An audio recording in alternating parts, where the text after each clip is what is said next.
Hello and welcome to Bring the Ring, a new way to handbell. My name is Brenda Austin, and it is my sincere hope that through connecting with us today, you will be inspired to use handbells to make a difference, to add value to our world. Let's get out there and bring the ring. Hello and welcome to Bring the Ring, a new way to handbell, where we are connecting with each other and with handbell composers so that we can find ways to add value to others, to see if we can't change the world with handbells. Today we welcome Alex Guebert. Alex is from Orange, California, where he leads 3 advanced handbell ensembles: the Cathedral Bells at St. John's Lutheran, LA Bronze, and the Concert Bells at Concordia University. Alex's background is in percussion, and that is very evident in his compositional style. Additionally, he continues to broaden and stretch us in handbell music. So let us welcome Alex Guebert. Hey, Alex. Hi. It is so good to have you. And I know the biggest thing that's happened in your life in recent is you've become a dad. So tell us a little bit about Emma Joy. Well, it's life-changing, as everybody who's had a kid knows. It's the best thing in the world, and it's also a lot of stress and stuff, but it's great. It's wonderful. She's 9 months old, and I think she's almost walking right now. It's crazy. Aw. She gets up on things and shimmies over and things like this. She's very curious about the world. It's That's a great. good thing. Yeah. Yay. Yay. Well, congratulations. I can't wait Thank to meet you. her someday when all this is over. Yeah. So, Carol of the Bells, let's talk about this. It's your newest piece with Hope Publishing, and this quickly became my favorite arrangement of Carol of the Bells. I love what you have done with it. So, tell us a little bit about how this came to be. Well, thanks. I appreciate that. So this is written for a high school group, and I wanted something that would be really energetic and fun, and I wanted to use some kind of simple polyrhythms in there and give them some training on the 3 against 2 rhythm. I just kind of wanted to try some things that you don't usually see in Carol of the Bells arrangements because there's so many out there. I really like the Mannheim Steamroller one, which is on one of their albums, which I think was from the late 80s or early 90s. It's got a lot of synthesizers in it and stuff. It's very cool. And that kind of has that same flair to it. Yeah, well, and it's very accessible. It's You can do it with a high school group or with a church group or a community group. It's big and full sounding, so it absolutely would fit in a community ensembles concert, but yet it's accessible enough for your average church choir to be able to do it as well. So good job on that.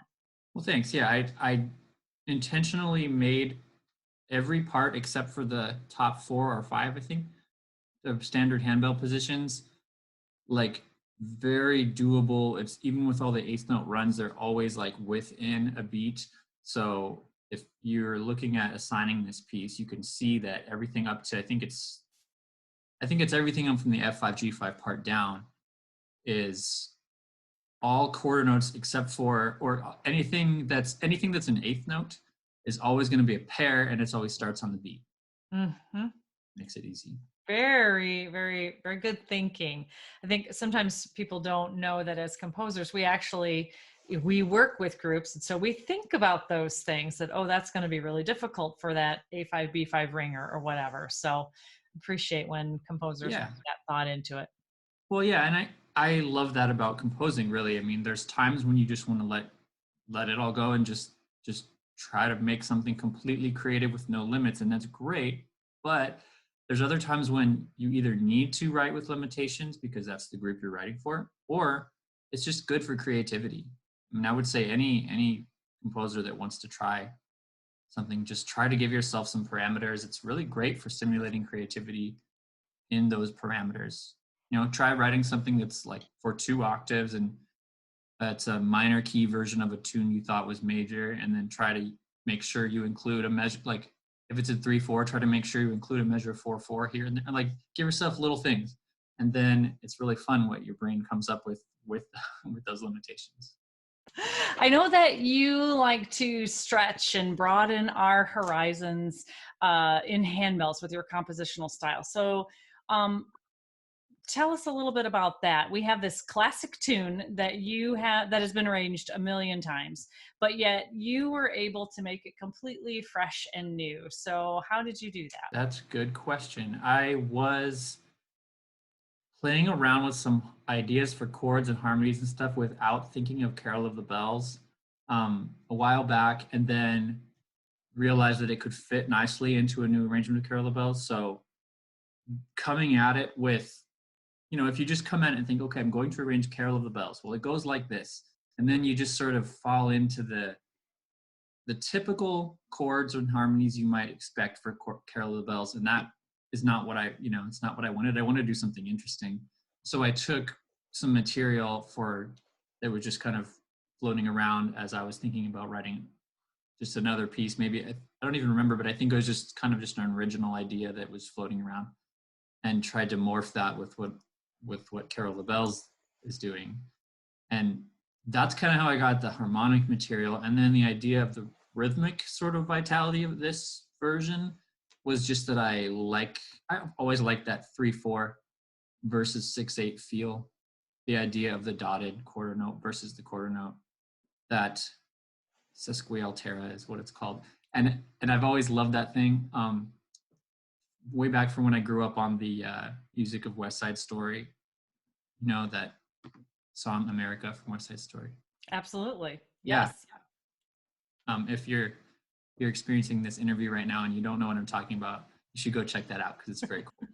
Absolutely. Yeah, I love the it music too. yeah, it's great. It's great. It's from the 50s, right? I think, but like 1955 or something, but it still sounds like very fresh and interesting. All the music from that by Leonard Bernstein, good stuff. So that kind of thing has always captivated me. I love the idea of that. I actually use Carol of the Bells to teach polyrhythms like this. Sometimes as a percussionist or just in rhythm classes or whatever, you got to learn how to do polyrhythms. You might have to learn how to do 3 beats on one hand and then 2 on the other that's of an equal time, like this. And so if you go like that, the one hand is doing 3 beats and the other hand is doing 2, and it all evens out together. And the way I teach that is having people hum the bum, bum, bum, bum, bum, bum, bum of Carol of the Bells. And so if you look at any of the rhythms, like especially just measure 2 of this arrangement, you could see how that lines up like that. And I just used that as the kind of the rhythmic foundation for the whole piece. That's awesome. So you go to a major key there towards the end. What were you thinking? What do you think about that? Talk to us about that. That's a good question. I think I just like the sound of going to the parallel major. It's kind of just suddenly brilliant sounding. Another idea I got from the Mannheim Steamroller one too. They do it differently in that they go to a different key and they go major. But then later in the piece, they stay on the key and they do the relative major or the parallel major, and then it sounds even more brilliant. So I liked the idea of that. It's different on that. They don't do the Carol of the Bells melody in major where I do, but I just thought it was actually the last thing I wrote in the piece. So as I was structuring out the piece, I knew how I wanted to go, and then I wrote the ending. I always like to write the ending.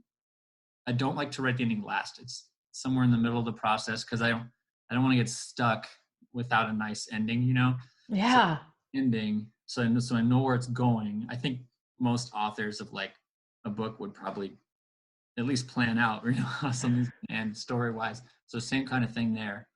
So I had this big building ending, this kind of intense, very minor and very like kind of dark sounding. That's what the high school group said when I played it for my computer recording for them before they started learning the piece. They're like, "Oh, it got dark," because it's really intense at the end if it's played with a lot of intensity. So I had that, and then I thought I need something to contrast the darkness of that and the intensity of that, and so that's where I got the idea to make that major key. Yeah, well done. And you're right. I mean, we're going to listen to it in a second. And at the end, it's pretty intense. But that's what I love. And that contrast with the major section right before it is really pretty brilliant. So Well, thanks. hats off to you. So your background is in percussion. You are a percussionist. So talk to us a little bit about how that impacts or influences your compositional style. Yeah, I mean, I think that's part of why I gravitated toward handbells, or actually I have that backwards really, because I started with handbells as a middle schooler before I played any drums or anything. But that has always been connected for me, and how handbells are really percussion instruments. I've always felt strongly about teaching when I teach at the seminars and things like that, teaching handbells as a percussion instrument. And how would a symphony percussionist approach this instrument, and like all these little things like that. So that's the handbell being a percussion thing is what's big for me. And so when I write something like this, I'm thinking of the instrument, percussively, I think. Because handbells is a percussion instrument, and I think sometimes we forget that part. So Yeah, and there's so much great music for handbells that treats it as a sort of like a piano or a harp. It's not bad. There's great stuff out there, but it's very lovely. And I think even when I write stuff that is lyrical or soft, I try to treat it more as its own thing, not just as the same kind of thing I could play on the piano with arpeggios in the left hand and a melody in the right hand. I mean, you can't get away from that all the time, but there's so many things you can do with layers, with handbells, with all the different I mean, even in just this Carol of the Bells arrangement, which is not that complicated in terms of texture, I still like to have some voices doing LV and things in the middle not doing LV. And think there's all kinds of stuff you can do that's so particular with handbells that you can't get with one person playing piano, which I love. So. well, let's listen to this. Here we go. Carol of the Bells.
Awesome. I just go, yeah, at the end of that every time. It's so intense by the time you get to the end of it. So great work, Alex.